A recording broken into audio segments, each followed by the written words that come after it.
আমাদের দেশের রাষ্ট্র ক্ষমতা কি জনগণের ভোটে অর্জন করা সম্ভব? অথবা জনগণ যেভাবে ভোট দেন সেভাবে কি যে নির্বাচনের ফলাফল সেভাবে রচিত হয়? কিংবা নির্বাচনের ফলাফল অনুযায়ী কি ক্ষমতার যে পট পরিবর্তন সেটা হয়, পালাবদল হয়, নাকি পেছনে অদৃশ্য হাত থাকে? আমরা স্বাধীনতার সেই আগের থেকেই শুনে আসছি দিল্লি না পিন্ডি, মানে দিল্লির দাস হবেন নাকি পাকিস্তানের দাস হবেন, এই ধরনের কথাবার্তা। রুশ ভারতের দালালেরা সাবধান, হুঁশিয়ার সাবধান, মানে রাশিয়ারও দালাল হওয়া যাবে না, ভারতেরও দালাল হওয়া যাবে না। মার্কিন সাম্রাজ্যবাদ নিপাত যাক, আমেরিকাকে আমরা ঘৃণা করি। এবং আপনাদের মনে আছে যে একটা সময় বায়তুল মোকাররমের উল্টো দিকে আমেরিকান কালচারাল সেন্টার ছিল, আমেরিকান কালচারাল সেন্টার। তো বিক্ষুব্ধ জনতা সেই ভবনটি পুড়িয়ে দিয়েছিল। এটা ছিল আমেরিকার প্রতি ক্ষোভ 80-র দশকে।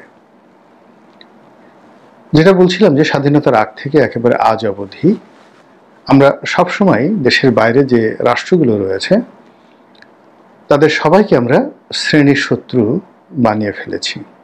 কখনো চীনের বিরুদ্ধে কথা বলেছি, সৌদি আরবিয়ার বিরুদ্ধে কথা বলেছি, পাকিস্তানের বিরুদ্ধে কথা বলেছি, মানে বিশ্বে আমাদের একেবারে নির্ভেজাল বন্ধু আছে এরকম কোনো রাষ্ট্রের নাম আমি অন্তত পক্ষে জানি না, আপনারা জানেন কিনা বলতে পারবো না। তো আমরা সবাই কি, ইসরায়েল আমাদের শত্রু, অমুকে আমাদের শত্রু, ওদের যাকে বলা হয় সৌদি আরবের যারা আলেম ওলামা তারা ওহাবি, তারা যাকে বলা হয় মানে বাতের ফ্যাক্টর অনুসারী, তাদেরকে অনুসরণ করলে আমাদের ইমান এখানে চলে যাবে। ভারত তো প্রশ্নই আসে না। তাহলে আমাদের বন্ধুকে, অথচ এই পৃথিবীতে আপনাকে যদি চলতে হয় বিশ্বস্ত বন্ধু ছাড়া আপনি চলতে পারবেন না। ভারতের দিকে চিন্তা করুন, জন্মের পর থেকে তারা রাশিয়ার সঙ্গে এবং ইসরায়েলের সঙ্গে, এই দুটো রাষ্ট্রের সঙ্গে চমৎকার একটা বন্ধুত্বপূর্ণ সম্পর্ক গড়ে তুলেছে। এই দুটোকে বেজ রেখে, ফান্ডামেন্টাল রেখে এরপর তারা অন্যান্য রাষ্ট্রের সঙ্গে কখনো সম্পর্ক খারাপ করেছে, কখনো ভালো করেছে। পাকিস্তানের কথা চিন্তা করুন, তারা সৌদি আরবিয়া, চীন এবং আমেরিকা, তাদের জন্মের পর থেকে এই তিনটি রাষ্ট্রের সঙ্গে চমৎকার সম্পর্ক তারা বজায় রেখেছে। নেপালের কথা চিন্তা করুন, তারা একটা সময় ভারতের সাথে খুব সম্পর্ক বজায় রেখেছিল, সেখান থেকে তারা সরে গিয়ে আবার চীনের সাথে সম্পর্ক বজায় রেখেছে। তো তাদের দেশে দুটো গ্রুপ রয়েছে, একটা গ্রুপ চীনাপন্থী আর একটা গ্রুপ ভারতপন্থী, এর মধ্যে কোনো রকম মুনাফেকি কিছু নেই। শ্রীলঙ্কা এবং মালদ্বীপের ঘটনা অন্যরকম। শ্রীলঙ্কা এবং মালদ্বীপ এই দুটো রাষ্ট্র দীর্ঘদিন ধরে ভারতের দাবিদারি করেছে। এখন সেখানে ভারতের যারা দাবিদার তাদেরকে খুঁজে পাওয়া খুব দুষ্কর। সেখানে চীন পরিপূর্ণভাবে তাদের আধিপত্য বিস্তার করেছে এবং তাদের সঙ্গে চীনের যে সম্পর্কটি কৌশলগত, অর্থাৎ যুদ্ধ লাগলে যুদ্ধ করবে, টাকা লাগলে টাকা দেওয়া হবে, সৈন্য লাগলে সৈন্য দেওয়া হবে, অস্ত্র গোলা বারুদ দেওয়া হবে, এরকম একটা সম্পর্ক মালদ্বীপের সঙ্গে শ্রীলঙ্কার। তো সেই ক্ষেত্রে আমাদের কথা চিন্তা করুন, আমরা আমাদের যে নিত্য প্রয়োজনীয় দ্রব্য, চাল ডাল আটা ময়দা, কিংবা ধরুন আমাদের সেনাবাহিনী পুলিশ বাহিনীর জন্য যে অস্ত্র শস্ত্র আমদানি, কিংবা আমাদের যে টাকা পয়সার জন্য কোনো বন্ধু রাষ্ট্রের দ্বারস্থ হওয়া, যদি আমাদের এই মুহূর্তে $2 বিলিয়ন, 10,000 কোটি বা 20,000 কোটি টাকা হালাত প্রয়োজন পড়ে কোনো রাষ্ট্রের কাছ থেকে, শেখ হাসিনার জামানাতে কন্ডিশনালি ভারত থেকে হাত পাতা হতো, ভারতের নিকট হাত পাতা হতো, কিন্তু এভাবে পাওয়া যেত না, কিন্তু অ্যাটলিস্ট ছিল। কিন্তু এখন তো সেটা নাই, আগেও ছিল না কখনো। তাহলে আমাদের এত বছর ধরে আমরা যে বলছি যে কারোর সঙ্গে শত্রুতা নয়, কেবলই মাত্র বন্ধুত্ব, সেই বন্ধুত্বটা হলো কোথায়? এখন পর্যন্ত হয়নি।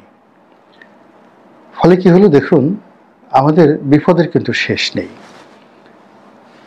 ক্ষমতাচ্যুত হয়েছে আওয়ামী লীগ, তারা ক্ষমতা থেকে চলে যাওয়ার সঙ্গে সঙ্গে বাংলাদেশ থেকে সদল বলে ভারতে গিয়ে আশ্রয় নিয়েছে। আচ্ছা বলেন তো, বিএনপির লোকগুলো কোথায় যাবে? তাদের কি কোনো দেশ আছে পালানোর মতো? বন্ধুত্ব আছে কারোর সঙ্গে? নেই। জামাত যদি পাকিস্তানে যেতে চায় তাহলে তাকে ভারতের বর্ডার পার হয়ে যেতে হবে। কি একটা বিপদ মুসিবত, আপনি চিন্তা করুন তো। একটা ল্যান্ড লক কান্ট্রি, তো সেই কান্ট্রিকে যদি তাকে বেঁচে থাকতে হয়, এমনকি সমুদ্রটাও এটার উপর যে আমাদের আধিপত্য সেটা নেই। একটা অংশে মায়ানমার আধিপত্য বিস্তার করে বসে আছে, আর আরেকটি অংশে ভারত আধিপত্য বিস্তার করে আসছে, আর একটু দূরে চীন। আপনি এখান থেকে একটা ভালো যুদ্ধ জাহাজ নিয়ে বা একটা স্পিড বোট নিয়ে, একটা গান বোট নিয়ে আপনি যে কোনো একটা দ্বীপপুঞ্জে চলে যাবেন, সেই অবস্থাও কিন্তু আপনার নেই। কাজে আমরা একটা কুয়োর ব্যাঙ হিসেবে এর মধ্যে যে লাফালাফি করছি, লম্ফজম্প করছি, এটা যে কতটা অবমাননাকর, এবং সারা দুনিয়া আমাদেরকে কি দৃষ্টিতে দেখে।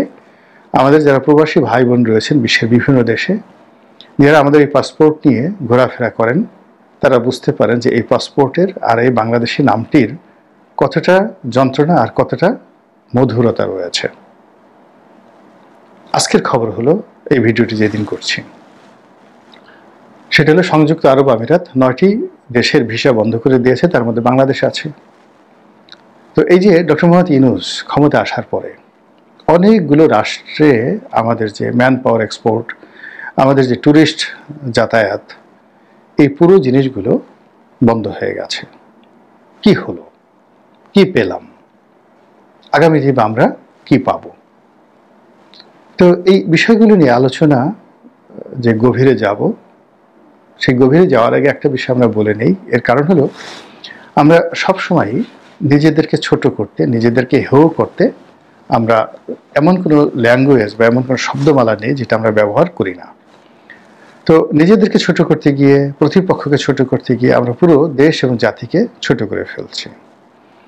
যেমন আমরা রাজনীতিবিদদেরকে ছোট করার জন্য তারা অশিক্ষিত, চাঁদাবাজ, গুন্ডা, বদমাইশ এগুলো বলি, আবার যখন প্রয়োজন পড়ে তখন ঠিক সেই রাজনীতিবিদদের পায়ের উপর গিয়ে একেবারে হুমড়ি খেয়ে পড়ি। এই হলো অবস্থা।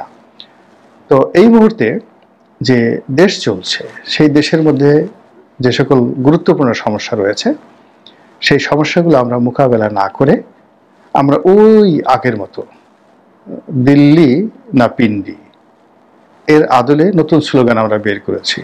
দিল্লিও নয়, পিন্ডিও নয়, ঢাকা ঢাকা ঢাকা। এবং এটা বের করার পরে আমরা এটা আত্মতৃপ্ত, ও মাই গড, এত বুদ্ধি কোথায় ছিল?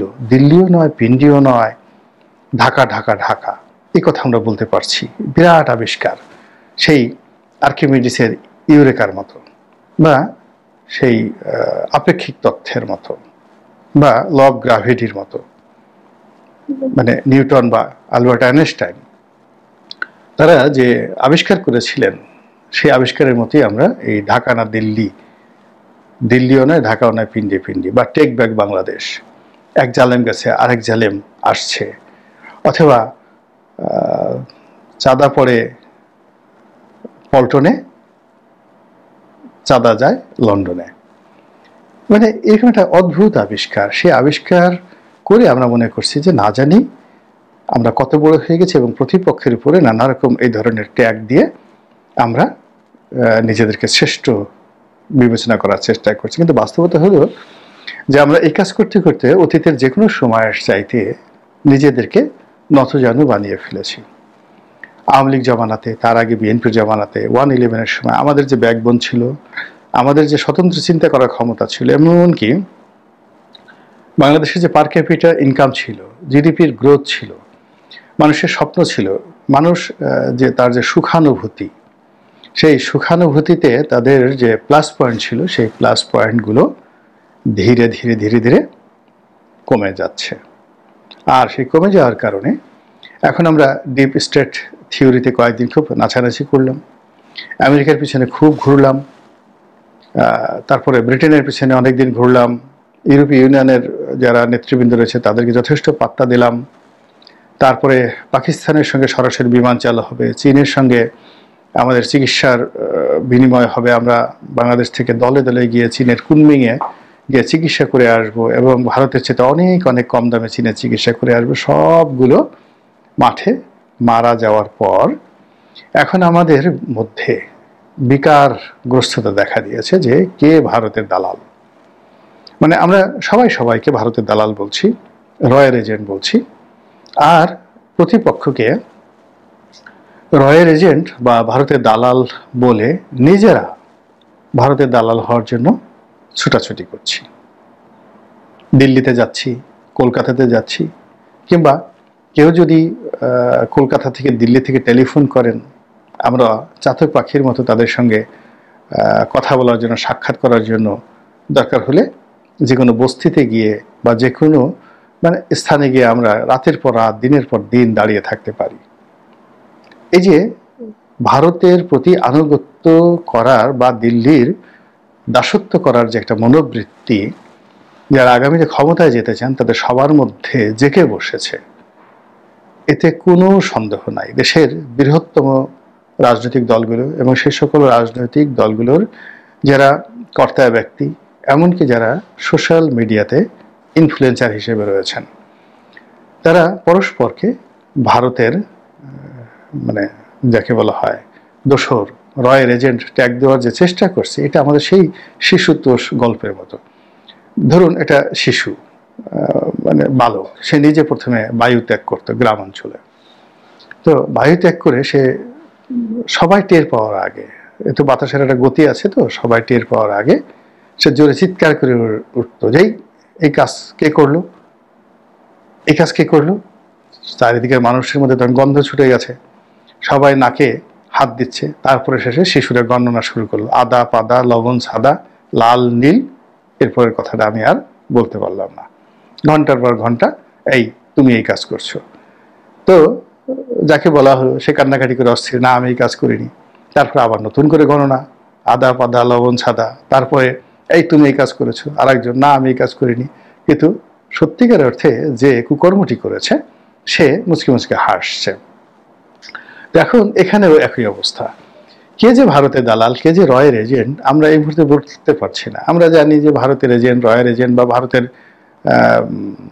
যারা অনুগত আওয়ামী লীগ হিসেবে তাদেরকে তো ট্যাগ দিয়ে তাদেরকে দেশ ছাড়া করেছে। এখন দেশের মধ্যে যারা আছে তাদেরকে শ্রেণীর শত্রু বিবেচনা করে সবাই সবার বিরুদ্ধে ভারতের দাস, দিল্লির এজেন্ট, নরেন্দ্র মোদীর পার্টনার এবং ভারতের সাহায্য সহযোগিতা ছাড়া রাজনীতি করা যাবে না, ক্ষমতা আসা যাবে না, এই যে একটা ন্যারেটিভ চালু হয়ে গেছে। এবং সেই চালু হওয়ার কারণে পুরো জাতিসত্তা, রাজনীতি এবং অর্থনীতি মারাত্মকভাবে ক্ষতিগ্রস্ত হয়ে যাচ্ছে।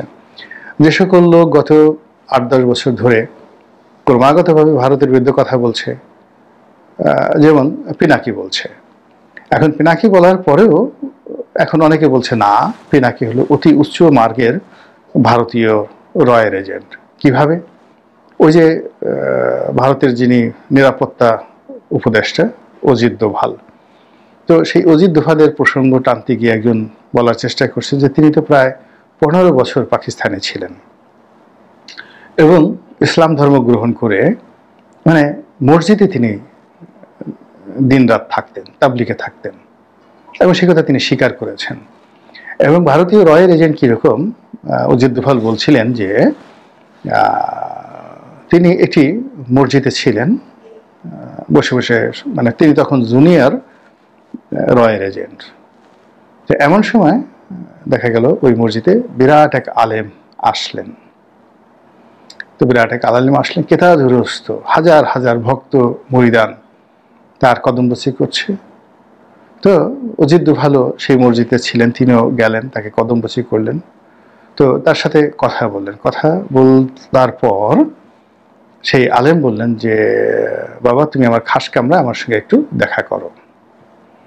তো খাস কামরায় দেখা করতে গেল অজিত দোভাল। তখন সেই পীর সাহেব বললেন যে তুমি যে কথাটি বলেছ আমার সামনে, এই কথাটা দ্বিতীয়বার আর বলবে না। তো বলে যে কেন? বলে যে তুমি যে কথাটা বলছো ইট ইন্ডিকেট যে তুমি ভারতীয় এবং ভারতীয় কোনো গোয়েন্দা সংস্থার লোক।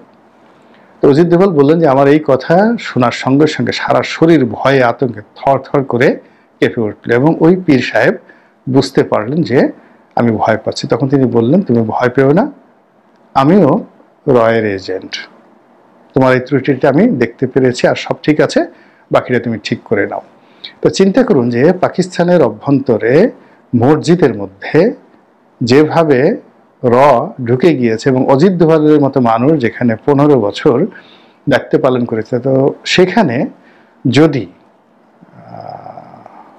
পিনাকি ভট্টাচার্য রয়ের এজেন্ট হন এবং রেজেন্ট হয়ে সে গালাগালি করতে থাকেন 7-8 বছর, অন্তত ভারতীয় রয়ের যে ইতিহাস সেই ইতিহাস থেকে এটা ইজিলি বলা যায় যে ইট ইজ পসিবল।